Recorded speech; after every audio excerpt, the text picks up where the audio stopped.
Hey, what is up, everybody? So I want to do a little bit of a Packers news recap for today, go over everything that has happened, go over a few different topics as well. And I got this idea from a Vikings channel that's called Purple for the Win. It's a podcast, and he does like a news recap for the Vikings, I think every morning or so. And so that's where I got this idea from. So I just want to go through, talk about everything that's happened today for the Packers and a few other important topics.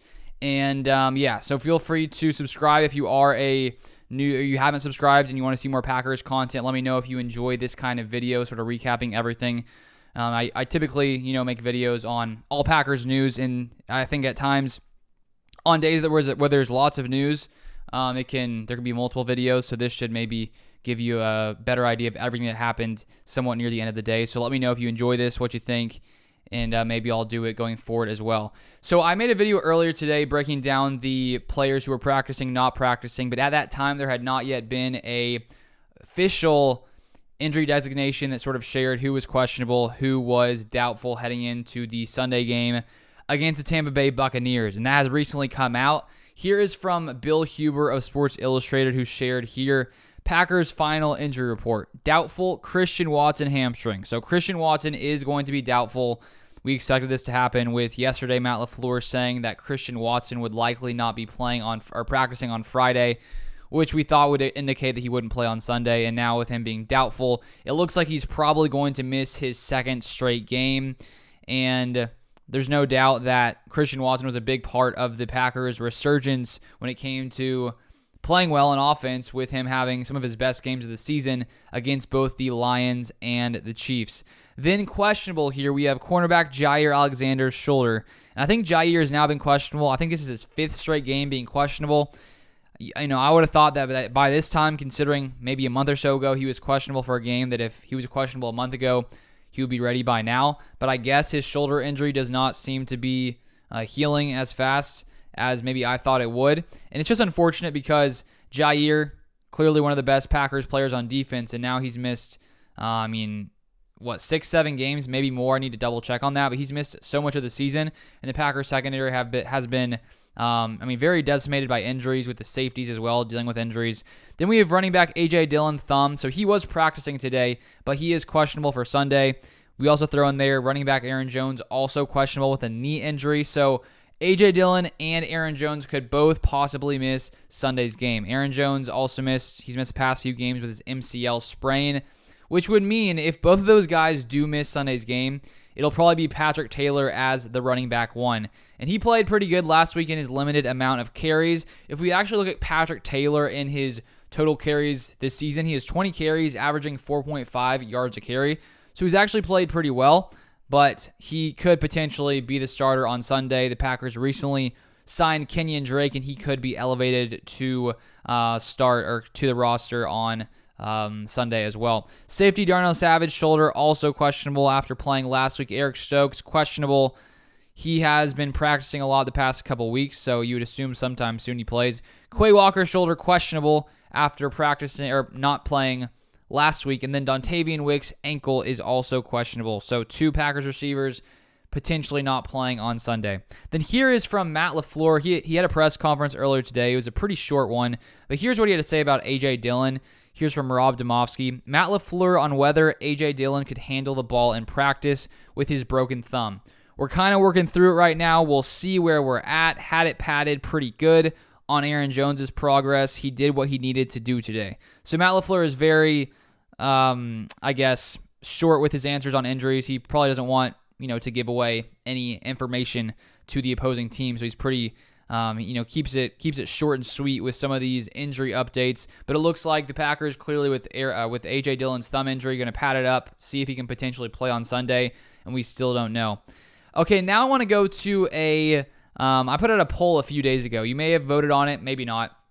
But here it is. It's the poll about the Packers keeping Joe Barry. Because, of course, this week, there's no doubt Joe Barry was one of the biggest topics of discussion. I think anytime the Packers defense has a bad day, the Joe Barry discussion, takes us a step up. So here was my poll, and here are the results. 5,500 of you voted on this. Should Packers keep Joe Barry in 2024? 6% say yes, 94% say no. So Joe Barry currently, I guess he has a 6% approval rate. 6% of Packers fans, at least for my YouTube audience, would like to see Joe Barry back. And I shared this a little earlier this week in some other videos, but up until this game, if you would have asked me before this game, do you want Joe Barry back in 2024? I probably would have said maybe. Maybe because the Packers defense finally was playing pretty good. If you look at the past few games against the Lions, the Chiefs, when you hold Jared Goff in check, who he'd been playing pretty good, the Lions offense for a while had been playing pretty good.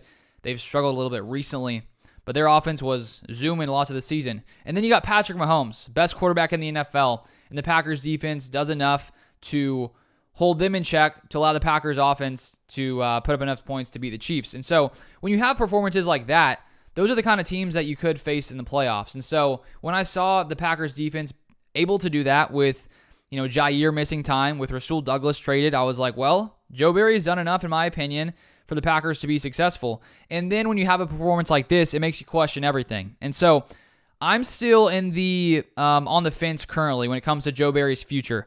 I would tend to believe that if the Packers defense had a different defensive coordinator, that we could have a better performance overall. When you look at the talent the Packers have on defense, even though this season there has been lots of injuries and guys who have missed lots of time, which has made it tougher, I think, to field a very solid defense. Plus, when you trade away Rasul Douglas.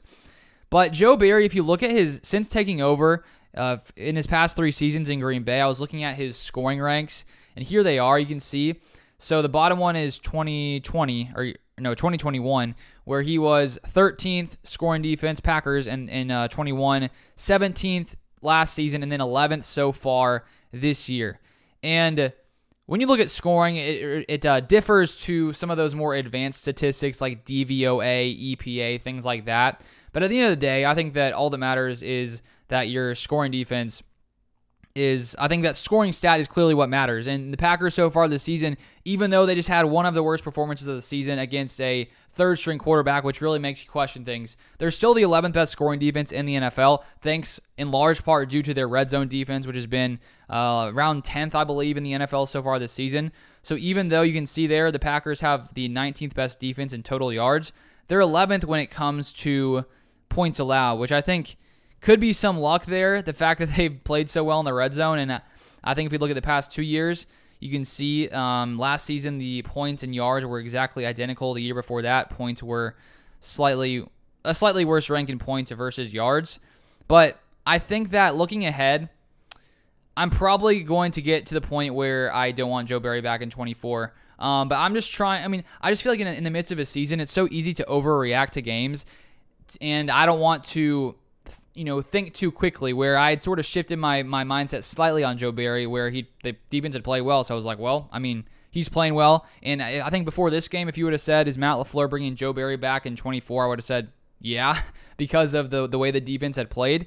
And then you have one bad game, and it brings back all the other bad memories that we've had from this defense in years past where things have gone poorly. And so all in all, if you look at the points, the Packers defense has been good. But the fact that we've had four total 200-yard rush games allowed, it's just like, I just, as I said a few days ago, I just don't know if that's a formula for success to win in the playoffs. And so I'm probably going to get to the point where I don't want Joe Barry back, just because I would bet that you could find another defensive coordinator out there that could get more out of this defense.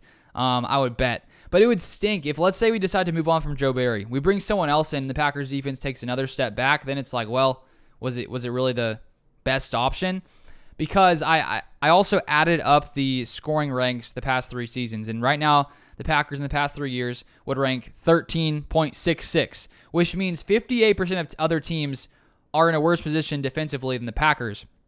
And so it could be way worse for the Packers. The Packers have been like average, I would say. And I would say, in my opinion, Joe Barry is in the 15 to 20 range, in my opinion, when it comes to defensive coordinators. So I don't think he's terrible, but I don't think he's good. I think he's slightly below average. And there are games where it's, just really, really bad. And so when you have lots of those really bad games over time, that's why I think, most people want to see him gone. And I'm close to that, but not quite at this point. And we'll see how my opinion changes throughout the course of the year as we progress. Now here, I want to talk about my biggest key versus the Buccaneers. I made an entire video breaking down this game earlier today, but my biggest key, just sort of trying to zone in on what is most important. when you look at the fact that last week the Packers had 3 turnovers, Jordan Love, an interception, his first interception in a few games. He had no interceptions versus the Chargers, Lions, or Chiefs. He also had a fumble in the game, and the Packers lost the turnover battle. And there's no doubt that in any game, the turnover battle is one of the most important things. And the Packers for a while had done a very good job of keeping or staying clean and, not turning the ball over. And that's what we saw happen last week. The turnovers definitely hurt this Packers team. And so coming in against a Bucs team that is pretty good when it comes to takeaways, 13th in the NFL, I believe, and they're like top 5 or 6 when it comes to turnover margin. And this is a team where you got to, keep the ball, not have, make bad mistakes, fumble the ball, give Baker Mayfield, that Buccaneers offense, more opportunities. So I think that if Love can get back to having, a clean game, the defense can get some turnovers. The Packers need to win the turnover battle to likely win the game, which is typical in the NFL. And now I want to talk for a short second on the Chargers' decision to fire Brandon Staley. This is not a Packers topic, but I thought I would discuss it because if you guys saw that game last night, 63 points allowed by the Chargers defense. And Staley in his 3 years in Los Angeles, he has they've had one of the worst defenses each year. Not quite the very bottom, but they've been around the 20 to 30 in Staley's 3 years, 29th, 21st, 27th. And so this game, I think most people sort of saw this coming after this happened. I was wondering if the Chargers would do it right away. They decided to fire him. And I think that with Staley, he would have been fired way sooner if Justin Herbert was not the quarterback of the Los Angeles Chargers, just because Herbert is so good, probably top 10 quarterback in my mind, maybe even top 7, 8. He's allowed this Chargers team to be better overall. And let's say if Staley had instead had a quarterback like a Derek Carr or a Jimmy Garoppolo, someone like that who wasn't an elite type quarterback, he probably would have been gone after a second season. But I think that because they had somewhat good records his first couple of years, it sort of hid the fact that Staley was not doing a good job. I think people knew that his defense was not good, but when you're still winning games and you're sort of in the mix, I think that idea of firing a coach sort of gets pushed back a little bit, where if they had been losing more games but had a similarly ranked defense, which Brandon Staley's in charge of, then at that point, I think the noise about firing him would have gotten, a lot louder a lot sooner. But Herbert, up until this point, until he injured himself, have been playing well. Offense have been pretty good. And then yesterday's performance was just atrocious. And so now we'll see what happens here with the Chargers going forward, who they decide to potentially bring in. I saw their new interim head coach. I was not familiar with him. But that is that news from the NFL. And then a couple other things regarding the Packers. So Tucker Kraft had another funny quote here, or interesting, whatever you want to call it, post on Twitter, where here it is. I'll just share right here. Tucker Kraft. There's no limit on the savagery you'll encounter when you back a hungry predator into a corner. I've bled for this. Believe it. See you cheeseheads in a few days.